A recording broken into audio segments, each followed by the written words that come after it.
Hey guys, welcome back to my channel. In today's video, I want to share with you 5 really popular, in my opinion, overhyped beauty products that influencers are currently talking about, loving, buying. I just wanted to balance out the ever popular noise and over consumption on social media, because I do think it runs a bit rampant, and I do think that a lot of what's out there is not going to work for everybody. So of course these particular things, some of them I'm sharing, you may love buying, you may love spending your money on.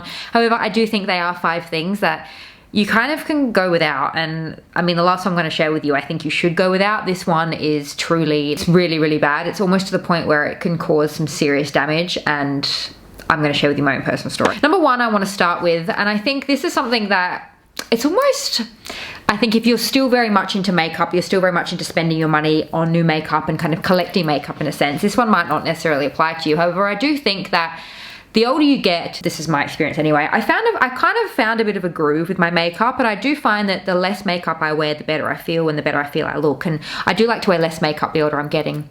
When I was young, I used to just like plaster it on my face. I used to be someone who owned a ridiculous amount of lipsticks. I used to own, what, I think almost like up to 100 lipsticks. I had so many different lipsticks. I've now dwindled it down. I think I've got maybe about 20 lipsticks in my beauty cabinet. I actually need to go through and sort through my lipsticks again, because I don't know about you, but I don't wear that many lipstick shades. And I think that, you know, whenever we see a new hot lipstick shade or a new lipstick that comes out, it can be quite tempting to go ahead and splurge on new lipsticks. However, I think if you're anything like me, let me know in the comments down below. Like I'm a bit of a creature of habit in the sense that I only really gravitate and like really kind of rotate between like 2 or 3 lipsticks lately, especially like if it's in the summer, if it's in the winter. I tend to have like my go-to colors. I don't need that many, and I actually don't wear that many lipsticks. And for the most part, most lipsticks can last anywhere between 12 to 18 months before they kind of pass their expiry date. And I think that the only reason I really buy a new lipstick now is if I have run out of an old favorite, or if like maybe one's finished, or if I've lost it, or I'm just no longer happy with that shade and I feel like I no longer reach for it, or it doesn't work with my complexion, or I don't like it anymore. Those are really the only reasons I go ahead and buy a new lipstick. Once you find what colors work for you, once you find the products that work for you, it's kind of just easy to just wear the same lipsticks and kind of have the same lipsticks, and, you know, not really need to be out here buying a new lipstick every week. In the midst of my like beauty junkie obsession, I was buying new lipsticks like every week, every couple of weeks. And I do think that sometimes what can even be a bigger selling point for a lipstick, especially if you see it being worn on an influencer, is sometimes maybe they just have really beautiful full lips. Maybe they've had lip fillers, or maybe they just naturally have beautiful full lips, and maybe your lips don't really look anything like that. And sometimes if you can see a specific color, maybe your brain kind of tricks you into thinking, oh, well, like that color, if I buy that lipstick, it's going to look exactly the same on me. This is something like I think I've spoken about before in another video. I think this is quite common. I think it's like a trap that sometimes we can fall into. I mentioned in another one of my videos, when I used to work as a working makeup artist, the amount of women I would have on a weekly basis that would come in and show me a photo of Kim Kardashian and want me to do the makeup exactly like Kim Kardashian. And they were really disappointed, or they were really shocked, or they were kind of like a bit disappointed, let down, that they didn't look the same. Like, I think they genuinely thought that they weren't going to look like themselves, when in actual fact, a lipstick is not going to transform your lips. It's not going to, you know, even lip plumpers can only get you so far. So number 2, following on from that point, I think kind of trying to avoid and trying to stay away from kind of trend products as much as you can, I think is a good way to go, especially if you're not trying to just fall into the hype of spending money and buying things that you don't need. I think in the beauty space especially, this is something that, you know, we see like in fashion, we see trends come and go, and this is very much the same in the beauty industry. And an example I have to share is, you know, the whole like laminated brow effect. I think it's been kicking around for probably a number of years now, but I actually went ahead and bought the Anastasia Beverly Hills, like they had like a duo that you could kind of get the look at home, and I wanted to try it because I saw all these influencers wearing it and all these influencers using it. This was a little bit ago now, but I ended up trying to use it for a few days, and I just was so unhappy with it. I hated it. I hated the way it looked. It didn't even last all day anyway. Like the gel, it kind of just like sagged, and it just left like a greasy look on my fringe, and it would just kind of make my spoolie all cluggy and clugged and clogged and gross. And for me, that was probably a really big lesson, and probably the nail in the coffin in terms of me just being like, you know what, like I know what works for me. I'm going to try my best to avoid trends, especially in the beauty space, because I think for me, like I said, I've been doing my makeup for years, like most of us have. We know what looks good on us, we know what works with us, and we know what works for us. And I do think, though, it is a bit of a fine line. Like, if you obviously want to experiment and you obviously want to try new things and you obviously want to have fun, and if you're someone who does use fashion and makeup and beauty as a creative outlet to express yourself creatively, but I just think I've learned that there are other ways that I can express myself, and there are other ways that I can express myself without wasting so much money. So yeah, things like, you know, laminated brows, you know, it's, for me, good old classic brows work for me. They stand the test of time. Neon nails were kind of a big thing this summer and last summer. If you're someone who genuinely loves neon and bright colors, I mean, sure, like maybe you just wear neon colors all the time and you love bright colors, and that's not really a waste of money for you. But maybe you went ahead and you've bought, like, you know, 5-6 different neon nail polishes because you're wanting to experiment and have fun, and, you know, now the trend's kind of over. You're not really using those polishes anymore. And I think there is a bit of a fine line between wanting to experiment and wanting to have fun, but also just kind of sticking with the tried and true, timeless things that you know work for you. Okay, so number 3, again, talking about trends, we are seeing such a huge trend, and it's just everyone's jumping on the bandwagon of the LED products.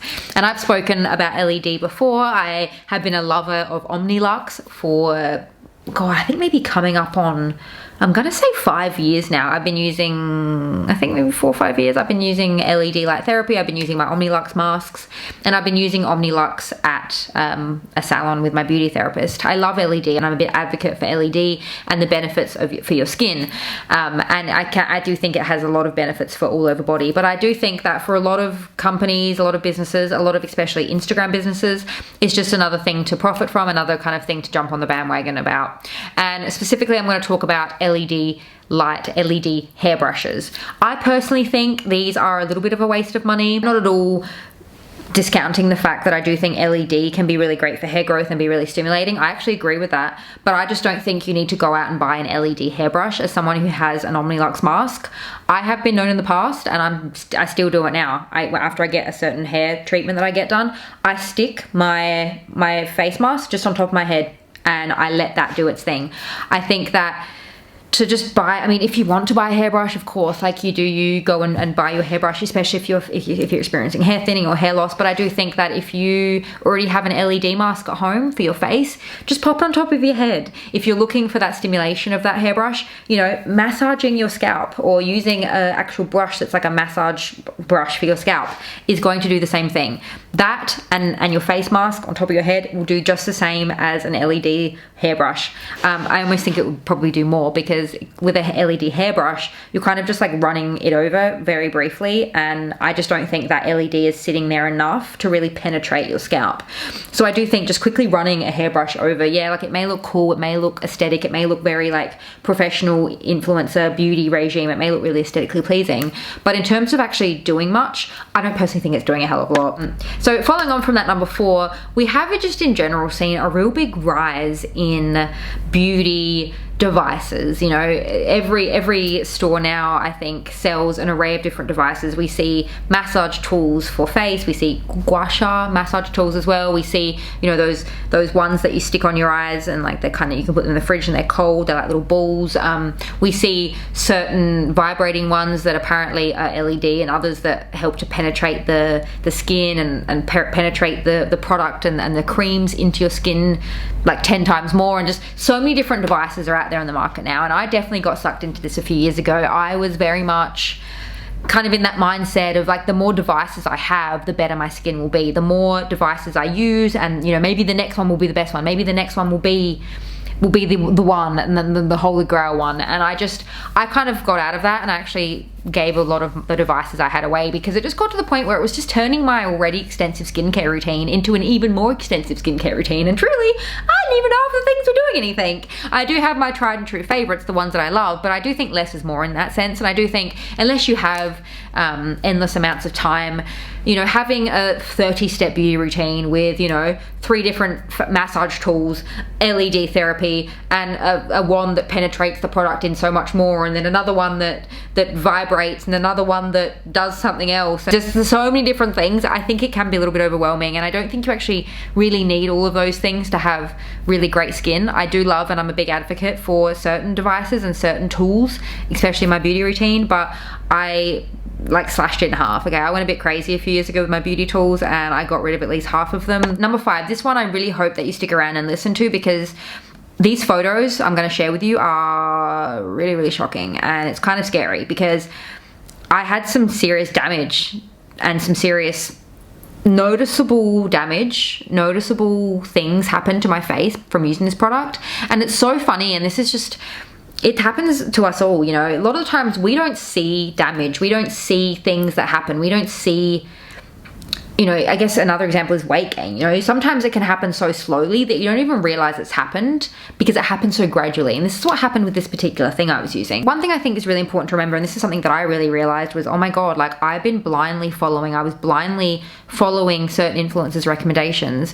And I guess I just did it thinking that they were experts, thinking that they knew everything. When in actual fact, nobody knows everything. And you know, if some influencers are actually dermatologists, pharmacists, or scientists, but even that doesn't mean that they know what's right for you and your skin. And that actually doesn't even mean that they know enough about certain products. And yeah, that's when I really realized that, oh my God, like influencers don't know everything.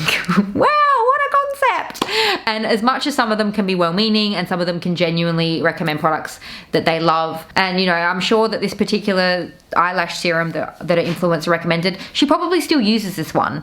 But I've been on a bit of a journey with my eyelashes. You may have seen, especially if you've been here for a while. I mean, a lot of my old videos are private now, but I used to wear fake eyelashes every day. I used to wear fake eyelashes because I actually didn't like my eyelashes. They were always short and stumpy and I hated them. And then I got off the fake eyelash trend and found a specific eyelash serum that changed my eyelash life, like to the point where even my beauty therapist was like, oh my God, Caitlin, your eyelashes are amazing. I went to feeling amazing about my eyelashes. Like they were so long. They were so long to the point where they're actually touching my brow bone. They were so long. And I got her onto this particular product as well. She was using it. A couple of months went by and she actually messaged me. She basically sent me a whole text about all this information about a lot of the ingredients that were in this particular eyelash serum and a lot of the dangers of using this particular eyelash serum. And I didn't listen. In the beginning, she sent me that and I was like, I'm loving my eyelashes. I'm not experiencing any issues. I'm going to keep using it. And I actually don't remember what made me stop using it. I think, you know what, I think it was actually I used to get my eyebrows tattooed. That's another thing I don't do anymore. But my particular eyebrow tattooist at the time was telling me just how bad some of these ingredients are in these eyelash serums. And yeah, I think that's what made me stop using it. And I'm going to show some photos up on screen because I actually didn't realize, like I said, it's such a gradual thing. I didn't actually realize how bad it was. Look how dark, like the skin around my eyes, look how discolored that is. And you know what, I didn't even realize it. I didn't even realize at the time because it happened so gradually. And this, now looking back on this, I am so grateful that my eyes have now returned to normal, because I know of in some cases people have been using this eyelash serum and they have permanent damage to the color of their skin around their eyes, but also permanent changing to the color of their eyeballs. This particular influencer that was recommending this product, you know, I used to, and I still think she's such a beautiful woman. She's so physically beautiful, and anything she used to recommend, I'd just jump on. I'd be like, oh my God, she's so beautiful. I want to look as beautiful as her. And I think that's when I realized that I needed to stop blindly following influencers in general. And I still love certain influencers. I still love to follow certain influencers, but I'm just a lot more selective with who I choose to follow, because I do think that like I'm so grateful that my eyes haven't been permanently damaged, and I know that some people's have through this particular product. And you know, sadly, I've stopped using the eyelash serum and my eyelashes they went back to just what was given to me at birth. You know, like I wasn't genetically blessed with great eyelashes, and they just went back to my eyelashes that were given to me. But I've learned to just accept that. I've learned to just love my eyelashes for what they are. And you know, every now and again I go on a hunt. My beauty therapist and I go on a hunt for a new eyelash serum or a new thing to put on our eyelashes, and we both just come down to, it's not worth it. You know, it's not worth it. We both just come down to a lot of the products, a lot of the ingredients that are in a lot of these products are just not worth the risk. You know, putting something that close to our eyes, it's not a risk I'm willing to take. And yeah, I just really want to share this with you, because these these dark circles are like, I look sick and I look like I haven't slept, and that's not what my eyes, that is not what my eyes look like. Like, I think personally, especially considering that's not how my eyes look now and that's not how they looked before, I think I look sick. Like, this doesn't look good. And I know for some people have dark circles and it's genetic, but this was purely from the ingredients in that particular eyelash serum. So ladies, like, it's not worth it. That I got off lucky, okay? Some people have serious damage, serious long-term damage and permanent damage from specific eyelash serums. So just be really wary, be really careful about products that you are being sold and you are being recommended or advertised or promoted. I think a lot of influencers do have good intentions and they're just well-meaning, you know? Like, if I didn't know what was happening to my eyes, I mean, I recommended it to my beauty therapist. She was like, oh my God, your eyelashes look amazing. What are you using? And I was like, well, I'm using this. So really, I don't think it comes from like a place, an evil place, you know? Like, when you find something you love, like, you want to recommend it. But I think when we ignore the damage, when we ignore the effects of certain products, or sometimes there's not that, you know, there's not that other opinion that sometimes we need to hear. And yeah, I stay far away from those eyelash serums because it's just not worth it for me. So please share with me in the comments down below your experience. Maybe you have certain experiences with some of these products and maybe they're really positive. So share with me that in the comments down below. Maybe you can balance out what I think to be a bit overhyped. But yeah, share with me your thoughts and any other products that you think are a bit overhyped. I might even make this into a series and do, you know, wellness products, fashion products, I don't know what else. Share with me what else you might want to see. But these are just some really overhyped, popular products that influencers talk about, but I just don't think are worth it. So I'm going to have another one linked to right here. If you haven't had enough of me just yet, feel free to join me over there. Thank you so much for joining me in today's video, and I will see you in my next one.